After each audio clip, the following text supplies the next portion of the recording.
What's up, y'all? It's your girl, Tiara Marie, here to uplift, encourage, and get your life all the way together for God's glory, okay? I apologize for the voice, you guys. Yesterday at church, child, we had a time, okay? So I still got my voice.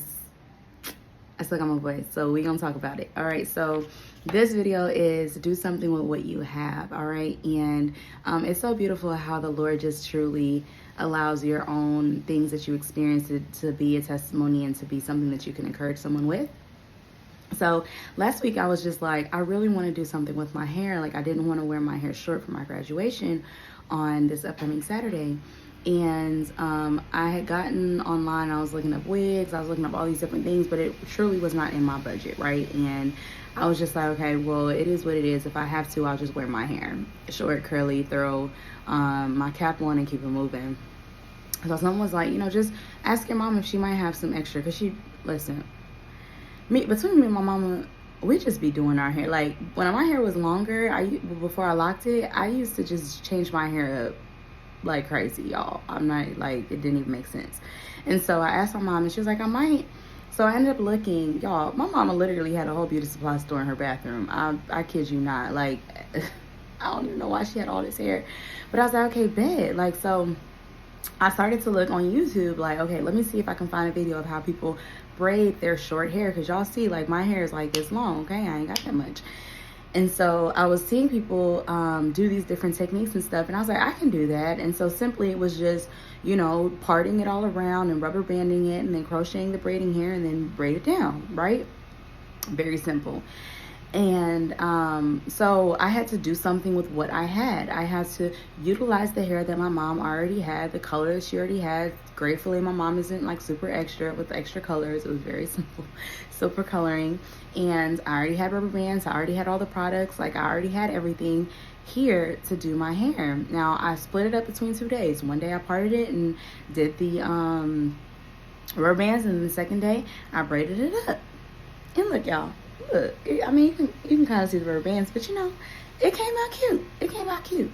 So that is for someone, okay? Sometimes we stress ourselves so much about what we don't have, but are you looking at what you do have? What do you have to make that thing? What do you have to go forward, right? I have always had the gift of being able to speak to people, right? And I knew that earlier in the year, I had told God that I was going to be his mouthpiece, right? I didn't necessarily know how that was going to look, but hey, what did I have? I had my voice, I had a phone, I had YouTube. Okay, boom. That's what we're going to do. That's what I got. All right? Now, I know that he's going to make ways of me being able to speak his words in other spaces, right? I've heard people say different things of a podcast, or I can see you on stage talking and all these different things. And hey, that may be his will. Maybe it is. It's all for his glory. But I had to start with something. I had to start with what I had, right? Even when I was starting my business some years back, I started skincare and hair care business, right? And all I had was bottles from Amazon, products that I was able to make at home. Hey, that's what I had. I had to start with what I had, right? And if the Lord sees it fit to bless that business, one day, baby, we're going to be manufacturing our products, right? Okay, cool. But you have to start with what you have. You cannot think that you're going to be able to skip steps with God, right? You have to start somewhere. He has to see, okay, with the little that you have, are you going to make it something, okay? If I just have water, flour, and some baking soda in there, okay, maybe I'll be able to figure something out. I could add some vanilla to that thing. I can do something with it, right? To create a cake, to make pancakes, to create something, right? This is one thing that I know. If you truly are a person that knows how to do with what you have, you will always be resourceful. You will always be plentiful, right? Because you know how to make do with what you have. If I have $10 and I have to feed my family, but I have a taste for steak and shrimp, well, baby, we can't have steak and shrimp tonight, okay? We're going to have to go find some meat, find some sauce, find some noodles, and baby, we're going to make some spaghetti. But we're going to eat. It's going to be the best spaghetti you ever had. We're going to eat, right? And then one day when we got $1,000, then we can have the steak and shrimp, right? But you have to start with what you have. You can't This is for someone. You cannot look at people's social media, people's TikTok, people's Instagram, people's Facebook, Snapchat. It's all a lie anyway. It is all a lie anyway. You cannot look at people's lives on social media and think, oh, I want to be like them. And for some of them who are truly living that life, they had to start somewhere. Pay attention to the people who are speaking their testimonies and they're sharing like, man, all I had was this and this. The person of Amazon, baby, he started in his garage. Okay? I don't even know if he still owns Amazon. But anyway, pay attention to people's testimony. People who are just like, oh, well, I made $1 million, you know, overnight. Maybe you didn't. Maybe you did. I don't know. That does not happen all the time. They had to start somewhere. Okay? Their story started somewhere. Tell me where your story started. Tell me from the bottom story. Okay, where did you start from the bottom? Because you're not going to tell me that you just came up with this bright idea, you posted it online, and then overnight you made $1 million.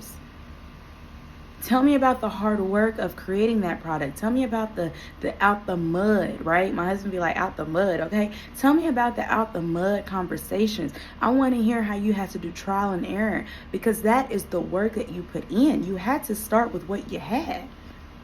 You're not going to tell me that, you know, you just in 2 hours you created this prototype in 2 hours, and then on the third hour you made $1 million. Even though it might look like that for some people, it might look like for some people that you made that overnight. But those who truly started with what they had, you understand that this was years in the making. This was months in the making. This was, I started with this product, it didn't work, I had to do this, I had to do this, I had to revamp it. Those are true success stories. God honors you when you just start with what you have. It took Noah years to create the ark. I think it was 100 and something years to build that ark. And people thought he was crazy. People was like, child, listen, it ain't gonna rain, it ain't been raining. And this is for someone too. Don't get discouraged when you're starting with what you have. Don't get discouraged when you know God has told you, hey, I need you to do this. And maybe it didn't happen overnight for you, but he was giving you the steps along the way, and you were obedient to the steps along the way. Because guess what? Is everyone else laughing like, psh, you've been saying God was going to bless you for years. Psh, I don't have folks reach out. Oh, have your business made it yet? Oh, did your business this and that? And honestly, I didn't see the shade at first, but I see the shade now. But it's cool. They don't even feel comfortable reaching out with me no more. God removed them. Don't get discouraged with people saying what they're saying, because listen, if they understood how God worked, they would be cheering you on. They wouldn't be having these little side conversations. They would understand that God honors you when you make do with what you have. Okay? My pastor tells me all the time, well, not me specifically, but she shares a testimony about how her grandmother said, you know, you can live anywhere. And that's true. You can make a box a home, right? I've had to do it. I've had to create a home out of a small situation. Okay? My first like real official apartment, my decorations came from Dollar Tree. And that was home. That was my safe space. All right? So I pray that you all are encouraged. I pray that you guys are not being discouraged, okay? Make do with what you have. Make something out of nothing. If all you have is sand, you better go get some water from a pond, and you better start molding that sand into a castle. Okay? I pray that you all are encouraged, and I pray that you understand that when you are just making it do with what it do, okay? Make it do what it do, baby. Oh, that is the biggest butterfly I have ever seen. Y'all, I just saw the biggest butterfly I've ever seen. And now, remember last time the bird came over this way and the butterfly came over this way. Never to where y'all can see it. I guess it's just my own confirmations. But God is working. God is moving, okay? Y'all know butterflies. Well, I don't know if y'all know this, but I've always been drawn to butterfly, the story of a caterpillar to butterfly, because that is transformation. Okay? Folks be seeing caterpillars like, it's just the worm, it's just the worm. No. Be grateful. Confirmation. Be grateful for that stage of being a caterpillar. Because then when you go into that cocoon and you bust out, when you made do with what you had, when you made something out of what you had, you come out this beautiful butterfly. And that butterfly was bigger than I have ever seen. So with this thing that you're working on, that you're creating, with what you had, it's going to be bigger than what you have seen before and what anyone else has seen before. Okay? The caterpillar starts at the bottom, only can crawl. Oh, but when it spreads its wings, when it becomes a butterfly, when it goes through that transformation, baby, it is able to fly high.